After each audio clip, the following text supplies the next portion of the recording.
Today is Thursday, February 6th, 2025.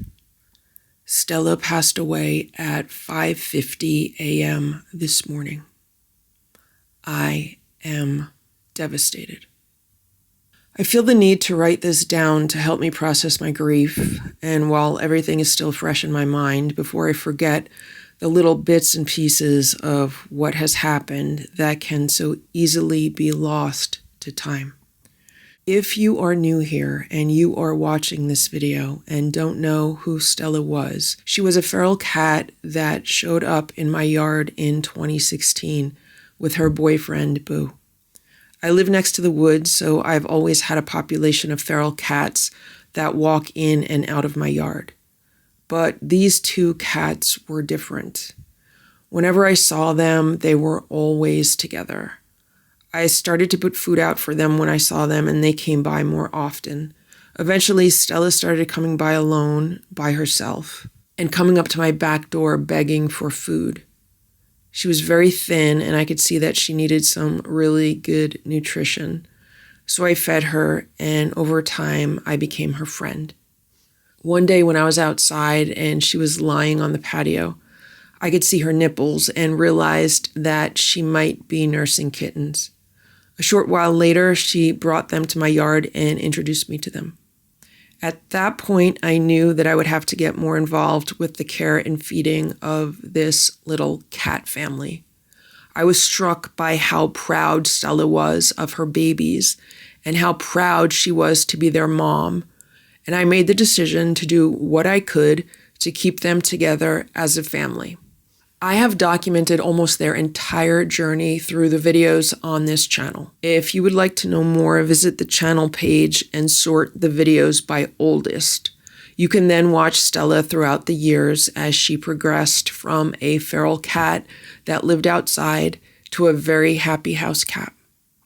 You can watch how she was reunited with her boyfriend, Boo, who was rescued the year after she was, and how everyone learned to live together as a happy house cat family. In this video, I want to talk about what has happened recently and what has led to her passing. I feel the need to put this information out there so that hopefully nobody else will ever have to deal with this same thing. I honestly thought that I would have another 10 years with Stella in my life. She was such a strong and tough cat. Not once did I ever think that she would be taken away so soon, and that she would be the first cat to go. The grief feels insurmountable. I'm hoping that writing this today can help me find some clarity. Please appreciate every minute that you have with the people and animals in your life, because you never know how little time you have left with them. I'm having a very hard time not beating myself up mentally, thinking about all of the things that could have been done differently and that could have possibly changed the outcome of Stella's life so that she would still be here today. I really feel like I have failed her. She was only going to be 10 years old this year. Everything that I have done for the cats was always to keep them healthy. And now we have this sudden, unexpected, immense loss, an immense silence and emptiness in the house. There are so many unanswered questions and so many what ifs. I will be forever haunted by them and forever traumatized by what I witnessed. So let's talk about what happened and what I see as the chain of events that led to Stella's passing, even though this is incredibly difficult to do. I am writing this out today, but I will not be recording this until I can read this with some sort of composure. So when you're seeing this, if I sound calm and fine, that's why. As you may or may not know, Stella was always the foodie of the house. Whenever I was making food for the cats, she was always there to watch me and get the first taste. She really loved food. I always attributed that to the fact that she started life as a starving feral cat and had food security issues because of that. She was always eager to swoop in and eat whatever food was left on anyone else's plate. Back in September, Boo had issues with his mouth. He was bleeding from his mouth for 2 days before I could get him to the emergency vet for an exam. They diagnosed him as having a loose fang. A few days later, he had an appointment with a dental specialist who said he needed a cleaning and possible extractions. He had that dental procedure a few days later and ended up having 4 teeth extracted. During this time, Boo spent 3 weeks isolated in his room because he is FIV positive and should not be bleeding around the other cats. Also, he had to be on a soft food only diet for 2 weeks following his procedure, and I did not want him eating anyone else's food. So I made sure he stayed in his room. After he was let out of his room, he ate okay for a week or 2, and then he became super finicky with his food. He suddenly didn't want to eat any of the foods that he normally loves. I had to try so many different things just to get him to eat anything. There were lots of plates with different types of food for him to try, and much of it was not the healthiest cat food. My goal was to get him to eat no matter what he was eating. He had been losing weight due to the issues with his teeth, and he was losing more weight because of not wanting to eat. What happened was that instead of Boo eating the majority of his food, Stella would swoop in and eat it. If I had to follow Boo into another room to try to get him to eat something, Stella would swoop in and eat anything that might be left over on a plate. If I turned my back to wash some dishes, Stella would swoop in and eat whatever food he wasn't eating. This went on for about 2 weeks, and then Boo finally regained his normal appetite.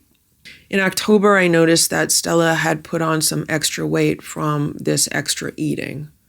She was a big girl to begin with, and so I knew that extra weight would not be good for her. I weighed her, and she was over 18 pounds. I put all the cats on portion control and tried to make sure that they only ate what they were served and not anyone else's food. I began weighing them on a weekly basis like I used to do in the past. As I write this, I am being gripped with severe anxiety. The same severe anxiety that I have been dealing with over the past 3 days. I feel like I am freezing and I can't stop shivering. It stopped for about 6 hours this morning, when it instantly turned to grief upon hearing about Stella's passing, but now it has returned and I am racked with anxiety and grief. Part of the anxiety is from the what if regarding portion control. What if I didn't put the cats on portion control and let Stella just continue to eat whatever she wanted and as much as she wanted? Would she still be here and healthy? Soon after the cats were on portion control, I began to notice that Stella was losing weight, which was a good thing because that was the goal. The goal was slow and steady weight loss of the weight that she had gained from eating so much leftover food. I just went and watched some of the videos that were filmed during this time, and Stella looked very happy, and there were no indications of health issues at all. Over the next few weeks, I noticed that Stella seemed to be dropping weight more easily than she had done in the past. This was not the first time that the cats were on portion control. We had done portion control and weekly weigh-ins many times previously, mostly with little success of dropping much weight. So I remember thinking that something didn't seem right since she was now dropping weight much easier. But her behavior was normal, she was happy, and she was eating well. So I didn't think too much of it. The only other thing that I noticed was that she seemed to be drinking more water than was normal for her. I remember thinking that it could be a sign of diabetes and planned on making an appointment with the vet to have her checked out. By now, it was the end of November and early December, and it was the busiest time of the work year for me. But this is where I have another what if. What if I took Stella to the vet sooner when I noticed the easier weight loss and water drinking? Could that have changed anything? 2 weeks later, in the middle of December, one night I noticed that Stella's back end looked redder or dirtier than it normally did. I grabbed a pet wipe and wiped her rear end with it, but didn't notice anything abnormal on the wipe. The next morning, I noticed strange litter box activity from Stella. I couldn't tell if she was pooping or peeing or what she was doing, and I was concerned that maybe she was showing symptoms of a UTI. An hour or so later, I found blood on the floor near another litter box, and Stella was relaxing on the floor not too far away from it. I checked the litter, and sure enough, there was a clump of litter with blood on it. And then I checked the litter box that she had used previously that morning and found a clump of litter with blood on it there also. That's how I knew it was from Stella. I immediately called the vet's office to make an appointment, and they were able to fit me in that same day. The vet gave her a complete checkup, and everything was fine. There was nothing out of the ordinary that was noticed during the checkup. She had x-rays, and there was nothing out of the ordinary on the x-rays. I even ordered a blood test to make sure there were no other issues. I discussed her weight loss, and we both agreed that it could be beneficial for her to lose another pound or two. The only thing we couldn't do that day was get a urine sample from her because her bladder was empty. The blood in the litter box was diagnosed as an anal gland infection, and she was given an antibiotic shot for that. And here's where I have another what if. What if I had pushed the fact that I was concerned maybe she was losing weight too fast? Would that have changed anything? The reason why I didn't was because everything came back normal during the exam and the x-ray, and Stella was still a big girl. There was never any more blood other than that day, but for 2 days following her vet visit, she peed outside of the litter box. I called the vet's office to get the results of her blood test and was told that everything was normal except her eosinophils were a little high and her blood sugar was a little high. We talked about it potentially being an indication of prediabetes and making sure that she stays on a low-carb diet to help reduce the blood sugar. But it was not at a level that would be alarming enough to be an immediate diagnosis of diabetes. High eosinophils are usually associated with parasitic infections and allergies. She had no symptoms of allergies, so the next test for her would be a stool test to rule out parasites.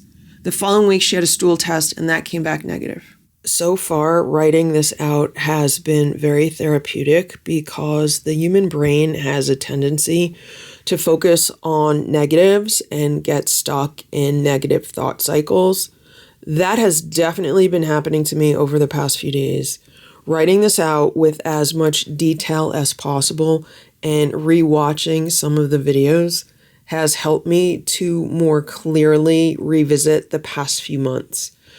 I only wish that I had filmed more videos than I did. The vlogs feature only about 1% of the daily life of the cats. I'm finding it so hard to believe that Stella is gone. It was mid-January when I noticed that Stella wasn't eating as much as she normally did. She wasn't interested in food like she normally was. It reminded me very much of what Boo went through a few months previously. So I thought she was dealing with a similar issue and it would pass after a week or two.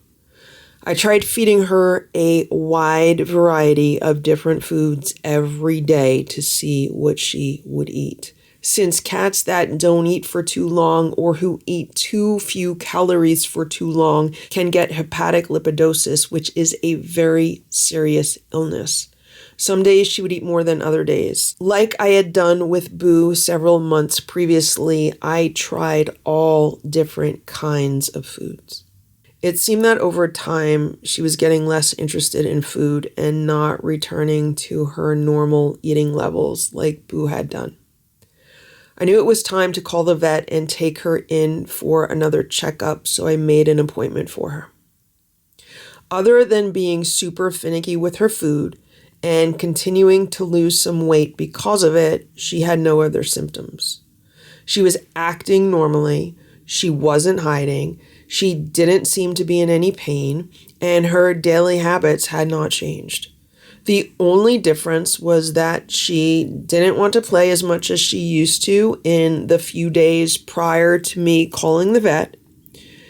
And of course, this is another area where I say, what if? What if I had called the vet sooner and taken her in for an exam sooner? Would she still be here today? 3 days ago, Stella did not eat at all. Not only did she not eat, but she started to act differently. When she moved, it looked like she was moving in slow motion, and it reminded me very much of what Boo did when he was living outside and had a fever and an infection. So although we had a vet appointment the next morning, I decided to take her to a local pet emergency room to have her checked out immediately. I did not want to wait another 12 or more hours.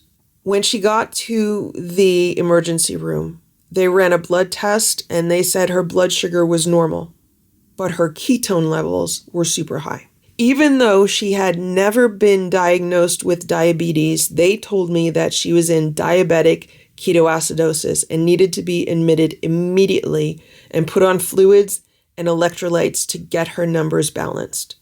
I specifically told them that she had not eaten and that she had not been eating well.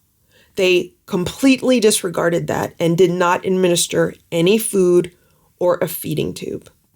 In addition, they completely disregarded the fact that cats can get ketoacidosis without being diabetic. They can get it from weight loss, like Stella had been losing weight for the previous few months, and they can also get it from a diet that is too low in carbohydrates. Now, I had been to this emergency room several times before. The first time was in the summer of 2021 with Stella when she had vomiting and diarrhea. They did a blood test and x-rays and told me that everything looked okay and she probably just had gastritis. They gave me some Fortiflora to put on her food and sent us home. The next time I was there was when Boo was bleeding from the mouth, which ended up being from a loose fang, which they pulled right there since it was so loose. And the last time that I had been there was back in September when Boo was bleeding from the mouth again. They were able to examine him and determine that it was from another loose fang, which is how we started this story back in September. Now, all 3 previous experiences at this emergency room were in a separate exam room. We did not have to wait very long. We were seen quickly by the vet, and everyone there seemed nice and competent. That is why I decided to take Stella there. The other option was to take her to a local 24/7 animal hospital that I had also been to several times before with Ditto and Hydrox and Stella when she had an issue with one of her eyes that ended up being a cut inside of her eyelid. That animal hospital always had extremely long wait times. And there were times when I was there for 5 hours because the wait was so long. I thought it would be better for Stella to be seen more quickly, so I decided to take her to the emergency room instead of the animal hospital. I took Stella there in one of the round cat carriers with a bed inside of it that Sharon made. They put her in one of their cages in her bed and said they needed to administer fluids and electrolytes. Since it can be very loud and noisy in that emergency room, I requested that she be put in a cage as far away from the noise as possible. And if it was possible, to cover the front of the cage with a towel so that she would feel safer and not as stressed out. She was very stressed out. The vet or vet tech that I was speaking to helped me put a towel up, and Stella was resting comfortably. I stayed with her for a little while and then went home around 10:30 p.m. I made the mistake of trusting that they knew what they were doing. The next morning, I called the vet's office to let them know that we would not be coming in for our appointment because Stella had been admitted to the emergency room.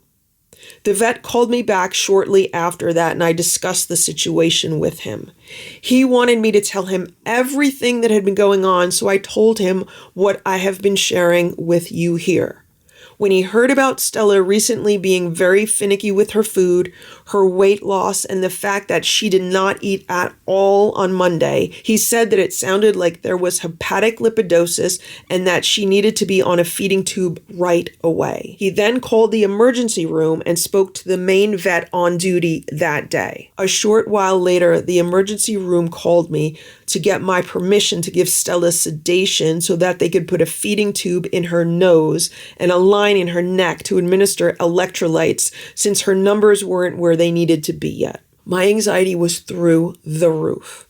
I gave my approval, and they called me 2 hours later to let me know that everything went well and Stella's vitals were fine the whole time, and they were going to start feeding her and administering insulin. Why would it take me talking to my vet and then my vet having to call the emergency room for them to realize what is going on and for them to administer a feeding tube when I had specifically told them she had not been eating, she had been super finicky recently, and she had been losing weight?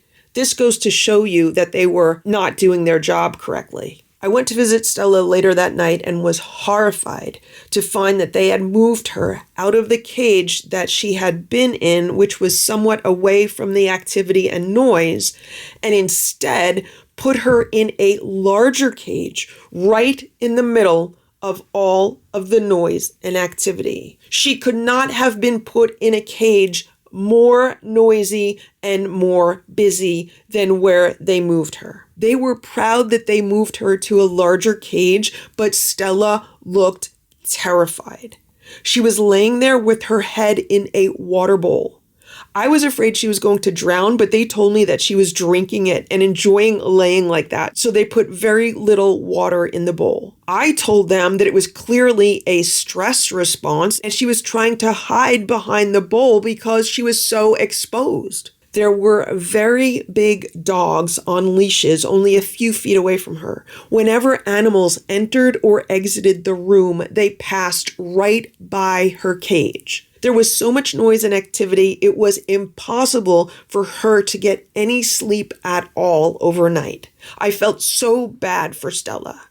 She also didn't have her cat bed anymore. They told me that they do a lot of laundry there and it probably got put in the laundry and then they went to look for it. Then they came back with some other bed that I said was not hers. I told them what hers looked like and eventually they found it. So then I very politely asked them if I could have her moved to another large cage in the farthest corner of the room so that she would be away from the animals coming in and out and all of the noise and the commotion. They didn't understand that cats get nervous when fully exposed in noisy locations around big animals and strange people that they don't know. I was heartbroken for Stella. The vet that night told me that she was doing well and that her electrolytes had stabilized and they had started feeding her through the feeding tube. I asked them how much she was getting, and they told me that she was on a refeeding schedule that starts at 25% of her normal food intake for the first day and would then increase to 50% the next day,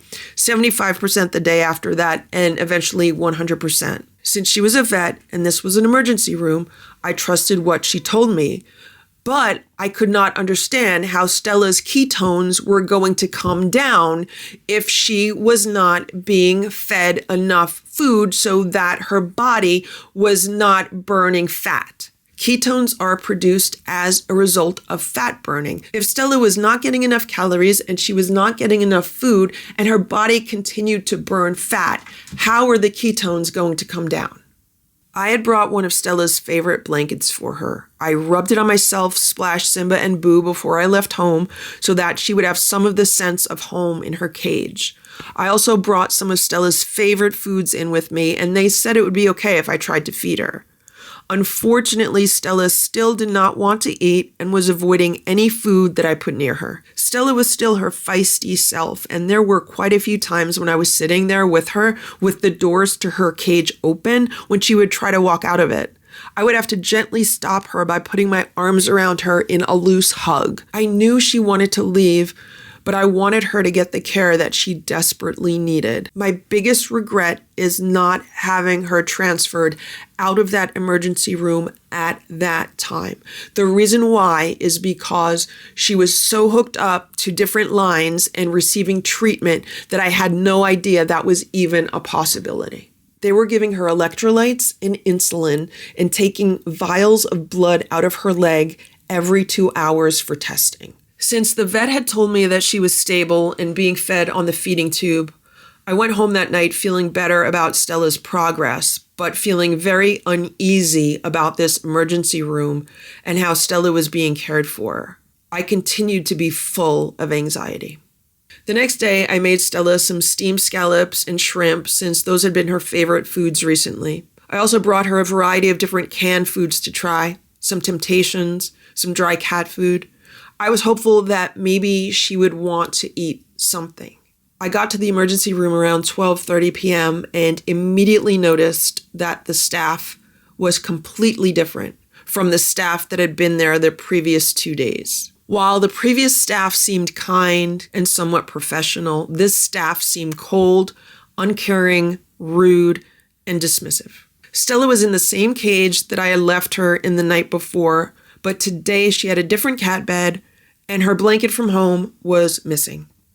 One of the vet techs came up to me and told me that Stella wasn't doing well because her electrolyte levels had changed and she had peed on herself instead of using the litter box. So they shaved the fur on her stomach and hind legs instead of having her sit in urine. There was a small litter box in her cage with one tiny layer of what looked like newspaper pellet litter on the bottom.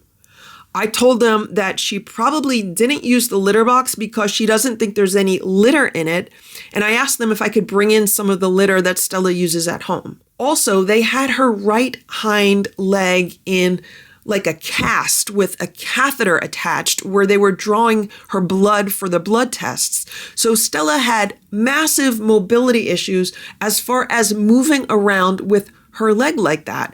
She also had the feeding tube in her nose and another line for the fluids in her neck. So all of that, along with the fact that she didn't have litter in the litter box, made it very obvious as to why she was peeing in the cage. What I did not understand and what I thought was incredibly cruel was that the vet tech took it upon herself to shave a large portion of Stella's body instead of cleaning her properly. Also, I did not like the attitude that the vet tech had when she was explaining this to me because it was like she was mad at Stella. Like, what's wrong with your cat that she would pee in the cage instead of the litter box? Like, I can't even tell you what a nasty attitude this person had. I then asked about Stella's feeding tube and was shocked when they told me that they had stopped it since they wanted to see if she would eat on her own. They said they had given her an appetite stimulant and I could try to feed her some of the food that I brought in.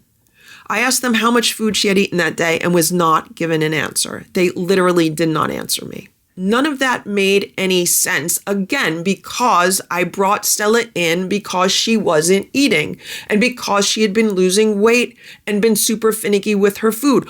Why on earth would they stop her feeding tube and give her an appetite stimulant? It makes no sense. I noticed there was a young male vet speaking to someone on the phone about Stella, who he was consulting with about her case and her required fluids.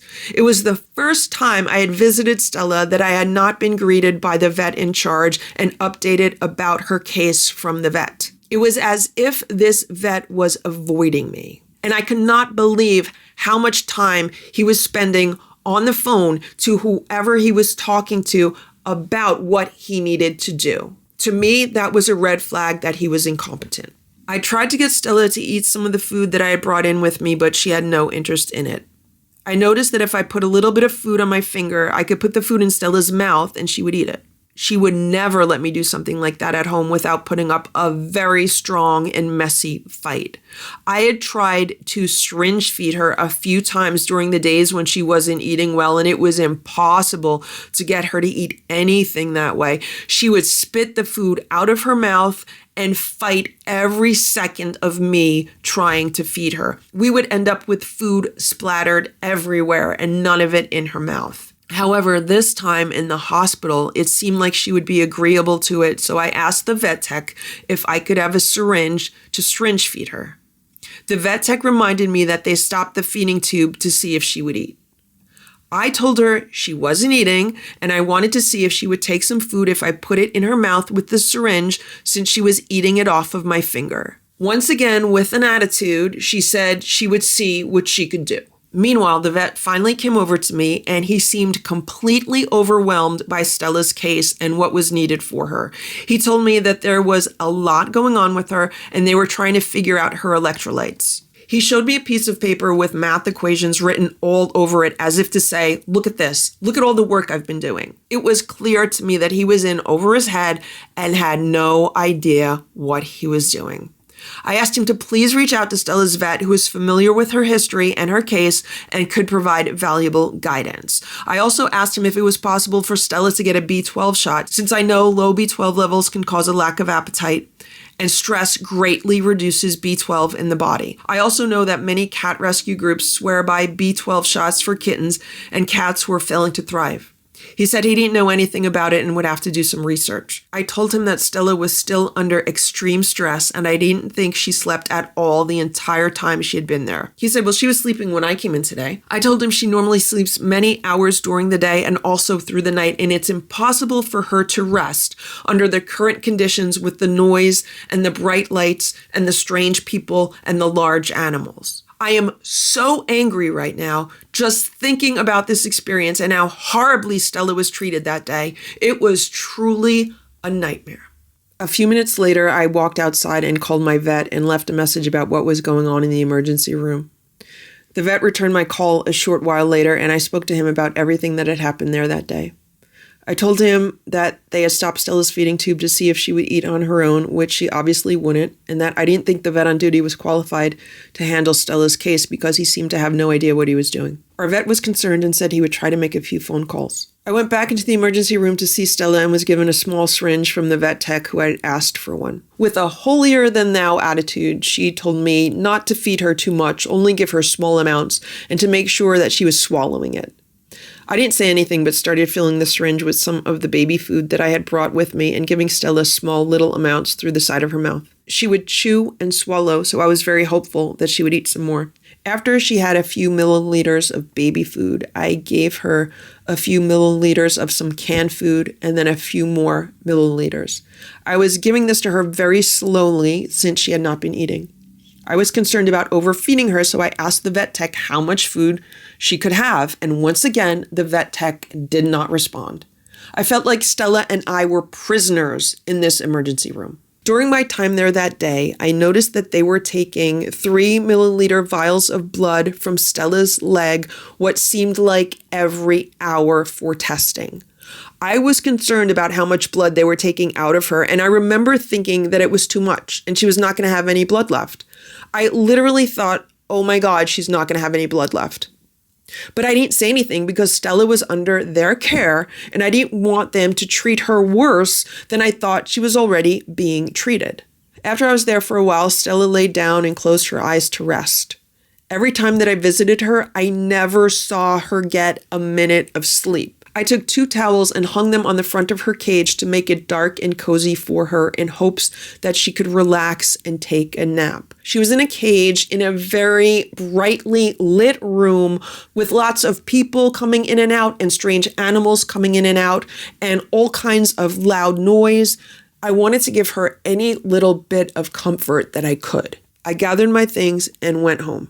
I had 10 other cats that I had to take care of. I needed to scoop litter boxes, refill water bowls, make sure that they had their dinner. I also had work to do, and my goal was to go home, get everything done as quickly as possible, and then get back to the emergency room. I was going to bring a bag of litter for Stella's litter box and a can of higher calorie kitten food to feed her with the syringe. It was then that I got a call from one of the vets from the emergency room. This was not one of the vets who was working that day, but one of the vets from the previous day. She told me that she thought it was best for Stella to be transferred to a specialist and gave me options of 2 different animal hospitals, one of which was the nearby animal hospital that I had previously been to with Stella, Hydrox, and Ditto. I selected that one. She sounded very apologetic on the phone, which immediately made me think that Stella was not doing well. They obviously knew that they were incapable of providing her with the level of care that she needed, which they should have told me when I first arrived there with Stella several days prior. She asked me what time I wanted to transfer Stella to the other animal hospital. Even though Stella was in critical care and hooked up to various tubes, I was supposed to pick her up in her carrier and drive her to the other animal hospital. I told them I would be there around 6:30 p.m. I immediately called Stella's vet to talk to him and left a message on his voicemail. He called me back right after that and told me that he was on hold with the emergency room when I called because he also thought that Stella should be transferred to the other animal hospital where she could get specialized care. I was happy that Stella would be leaving that nightmare of an emergency room, but very concerned about her condition. My anxiety was so high that I was nauseous and completely unable to eat anything. I had an egg sandwich that morning and had been surviving the rest of the day on water and juice. I decided to bring Stella the carrier that she loved to lay in when she was in the living room. Prior to the Christmas season, I had kept it on the floor without a door on it. Sharon had made a plush blanket for it. Stella loved to lay inside of it on that blanket. I would often find her there. I put the door on the carrier and I brought it with me with the blanket that she loved. Stella also loved to lay on my bath towels after I got out of the shower in the morning. She loved the scent of the soap that I used, a frankincense and myrrh Zumbar. That day, I grabbed a hand towel and used that to dry off after my shower so that it would have lots of Stella's favorite scents on it. I wanted to bring it with me earlier in the day, but I'd forgotten it at home. I put that in the carrier also. When I got to the emergency room, Stella was laying in her cage and one of the machines was beeping. I asked the nasty vet tech what that was, and she told me that it was the feeding tube because Stella was just being fed. I went to the front desk to ask for a printout of my bill. When I came back into the emergency room, the vet tech had already placed Stella in her carrier. I asked if Stella still had her tube hookups, and she said yes, but concerned that I was not taking her to the other animal hospital, rudely asked me, "You're going to the other animal hospital, right?" Thinking that I might be running off somewhere with her. It was ridiculous. She was such a bitch. If there was ever a person who that word fitted perfectly, it was her. I kept my mouth shut and continued to be polite. I thanked her for her help as I was lifting up Stella in her carrier. She said, "Good luck." And in my mind, I could hear her say something like, "You're going to need it," as I walked to the front desk. I was concerned about Stella because it was so cold out, only about 30 degrees, and they had shaven off so much of her beautiful fur. Sharon had made a beautiful cover for this carrier, but in my rush to get out the door, I couldn't remember where I had put it. I thought I had put it in or near the carriers in my downstairs storage room, but it was not there. I found a large pet towel that fit over the carrier and cut a slit in the middle so the carrying handle would fit through. I hoped that would keep Stella warm enough. We sat on a bench near the front desk as I waited for a printout of the bill. I opened the door to Stella's carrier to pet her, and she got up and attempted to walk out of it. I petted her head and told her that she had to stay inside and that we would be leaving soon. I think Stella was very happy to be leaving there. It breaks my heart thinking about this horrific experience again. I hope Stella can forgive me for the horrible way she was treated there and the unbearable conditions she had to endure.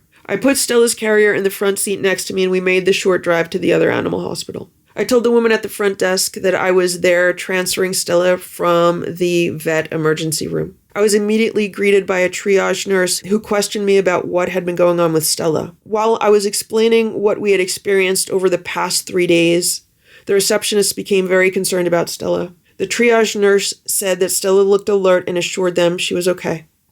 A family with a very large German Shepherd walked in the front door and the dog was barking his head off. After being around so many barking dogs at the emergency room, I was immune to it, but the triage nurse immediately wanted to take Stella to the back of the hospital where it was quiet and where she could be checked out. I was told to have a seat in the waiting room and they would call me when they were ready for me.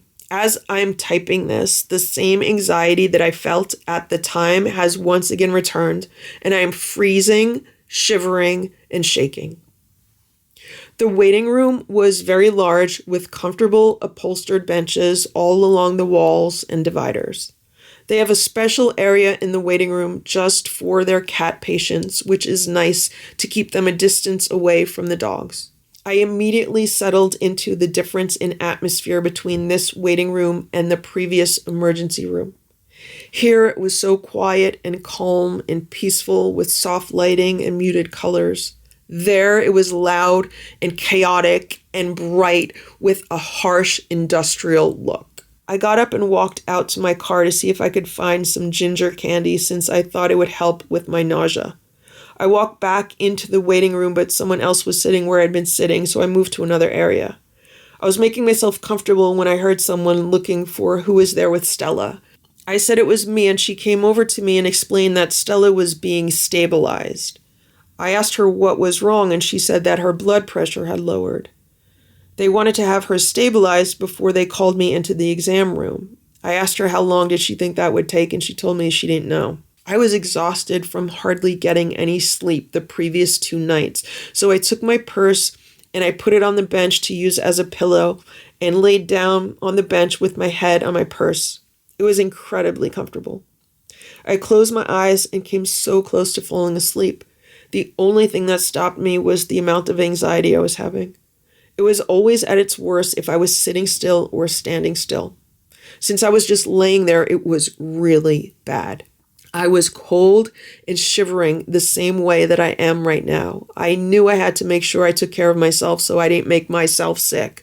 After all, I still had 10 cats at home that depended on me. I walked over to the front desk and I asked the woman there if they had a vending machine. They said unfortunately they don't, but gave me directions to a nearby pizzeria. I told them that I had so much anxiety I couldn't stomach pizza. One woman asked me if I wanted some goldfish crackers because she thought they had some in their break area. I told her that I didn't think I could even stomach those. I went out to my car and found a large container of coconut water that I had thrown in a bag with a bunch of cat food to bring with me to the emergency room earlier. When I was at home, I was surviving on coconut water mixed with pineapple juice. I also had orange juice, apple cider, and water, and the ginger candies. That's all I could stomach. I went back to the waiting room and once again marveled at how peaceful, soothing, and calm this animal hospital was compared to the hell we had just experienced. It wasn't long before another woman came out looking for who was there with Stella. I followed her to one of the exam rooms and remembered how truly big this animal hospital was. At first, I waited in the exam room with the door open. It was now about 9 p.m. and the office cleaners were vacuuming the hall and nearby rooms. I'd become so immune to the loud noises and open concept of the previous emergency room that I forgot I should shut the door to the room I was in. As soon as I did that, it was quiet and peaceful. I began to pace back and forth because of the anxiety. I could not stand still. Not long after that, a vet came in with her laptop to take down more information about Stella. I told her everything that I'm telling you here now. She diligently took notes. She then talked to me about treatment options. While she was doing that, another vet poked her head in the door to ask for her assistance. The vet at the door must have seen a concerned look on my face. She said, "Don't worry, Stella's fine." The vet returned very quickly and went over the options for Stella with me. She wanted to make sure that I understood that they could not guarantee a positive outcome because of Stella's current condition. She told me that her blood pressure was dropping because she had no blood. She said that she had a very low red blood cell count. I said, but she just had a blood test on Monday and it was fine. She said that it was 33 on Monday and it was now 26, which means Stella was very anemic. I told her about how much blood they had been taking out of Stella almost every hour at the emergency room, and that when I saw that, I literally was thinking that Stella was not going to have any blood left. She said that when testing hourly, they normally don't take enough to make such a big difference, but I explained to her how much blood I saw them taking. The vet went through several pages of various treatment options they could do for Stella, and I was so hopeful that they would be able to get her through this current crisis. She needed to have blood transfusions and other things that the previous emergency room never even mentioned. The vet also wanted to make sure that I understood the costs. I had already spent more than $9,000 at the vet emergency room. She showed me a new estimate that started at $10,000 and went up to $21,000. I agreed to it without hesitation. I told her that I could always make more money, but I could never make another Stella. Stella was priceless to me. The vet then wanted to take me to see Stella since her condition was so fragile. I knew that it was to say my last goodbyes in case she declined overnight. I had never been to that part of this animal hospital before, and I was utterly amazed at how large and professional and well-equipped it all was. This was a real hospital. The emergency room that Stella had been in before she was transferred was a small fraction of the size and nowhere near as well equipped as this animal hospital was. I immediately knew that Stella was in much better hands here and badly regretted not bringing her here instead of the emergency room several days ago. It would have been a completely different course of treatment, and chances would have been so much greater that it would have saved her life. Stella was lying on an exam table. She looked so happy and peaceful with her nose poking into a cup, delivering oxygen to her. She was covered in towels to keep her warm, but I had never seen her so limp and lifeless before. I didn't know what happened to her in the past few hours since I had opened the door to her carrier and she tried to get out of it, but it was a drastic change. I petted her head and told her that I loved her and that she would always be my girl. That's what I called her all the time. I would say, Stella, you're my girl. It's me and you, Stella. You're my bestie. We're BFFs, right, Stella? And she loved it. And she was. Stella was my best friend. Because of the Boo Day videos, a lot of people think that Boo and I have a special bond and relationship, and we do. What they don't realize is that my bond and relationship with Stella was just as strong and special. The only difference is that they didn't get to experience it in the same way because I did not film my daily journey with her the same way that I did with Boo. The only reason that I filmed Boo's daily journey is because of Stella. When I started posting videos of her on this channel, I got so many rude and nasty comments about feral cats and their inability to be trained and socialized that when Boo showed up at my back door, all scraped up and in need of help, I knew immediately that I needed to film the entire process from start to finish to teach people. And I did. And we can thank Stella for that. I told Stella that I loved her and that I would see her tomorrow and told her to get some good rest and that they would take really good care of her here, and tried very hard to keep my heart from breaking, knowing that this might be the last time I saw her alive. They showed me the room that she would be staying in, which was full of cages for animals who are receiving treatments. She said it was monitored by staff 24/7 and she would be closely watched. It looked so much nicer than the cages and the room that Stella had previously stayed in. I asked about visiting hours and was told that I would receive a phone call from someone tomorrow to schedule a time when I could come in to see her. The vet also told me that I would receive a call overnight if Stella's condition deteriorated. The vet and I walked back to the exam room. I signed the papers and walked over to billing to pay my deposit. There was an older couple near the billing department and the woman was sobbing uncontrollably. They had been in the waiting room with me earlier and I heard them telling someone that they had a cat there who wasn't doing very well. It's been touch and go, but they wanted to give him a chance. They rescue animals, and this is what they do. They come there very often with lots of different animals. As I was paying the bill, I heard her husband consoling her. It was obvious that the cat didn't make it. I was very concerned for Stella. I got home, and I knew I had to try and eat something, so I made myself half of a bagel with some butter and jam.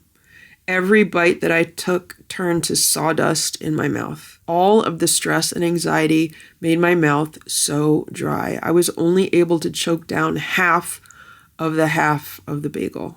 I went to bed and laid there shivering and shaking.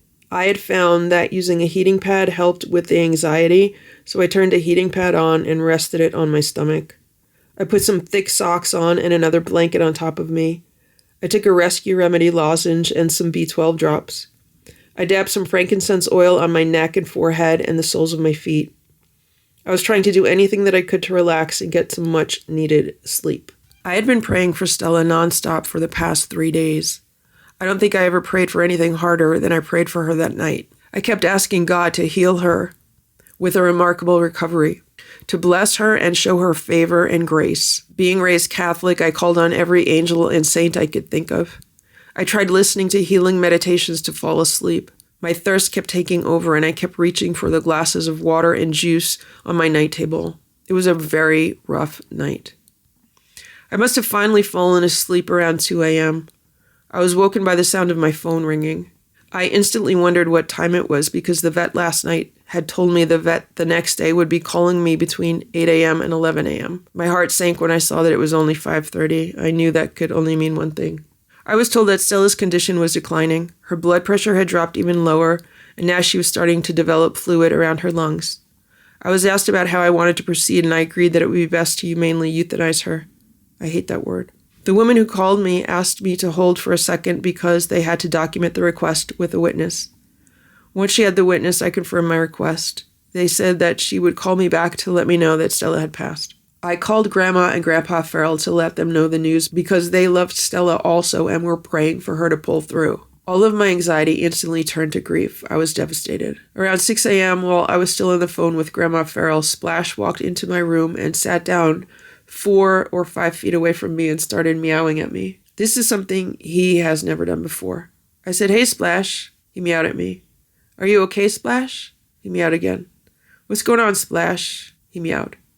He just kept meowing at me. Grandma said that maybe he was sensing Stella or trying to tell me that Stella was okay. 5 minutes later, the animal hospital called back and I told Grandma I had to pick up that call. They told me that Stella had passed and I asked them if they knew what time she had passed. They told me at 5:50 a.m.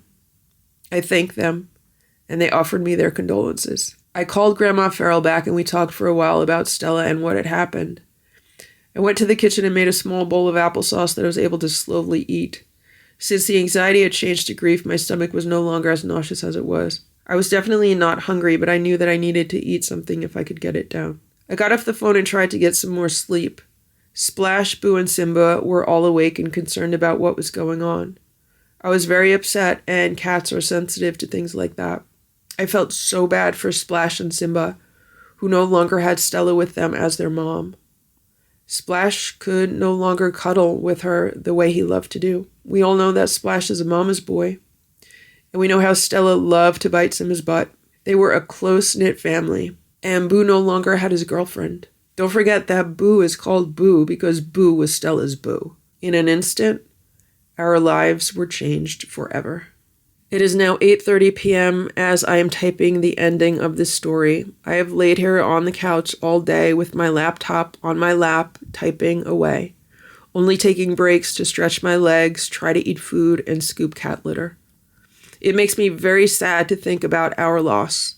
Not just my loss of Stella, but every cat in the house has a loss of Stella. Every viewer of this channel has a loss of Stella. At the time that I am typing this, videos of Stella have been seen more than 44 million times on YouTube.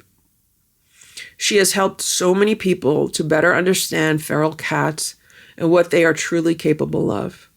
In the past 8 years since I started posting videos of her, the world has become a much nicer place for feral cats. There's still much work to be done, but it is better than it was 8 years ago. And channels like this one help to raise awareness about their intelligence and their abilities. Stella will always be my girl, and I miss my girl so much. She was so much more than just a cat. She was my friend. She was my best friend. She was my daughter. She was Boo's girlfriend. She was Splash and Simba's mom, and she was a big sister to the Lucky Seven. She will always be loved, and she will always be missed. The house feels so empty without her. I miss her warmth, and her charm, and her joy, and her silliness, and her spunk, and her character, and her beauty, and everything about her. Every cat has a unique life and a unique personality, and there will never be another cat like her. There will never be another Stella. My Stella. I love you, Stella, and we all miss you so much.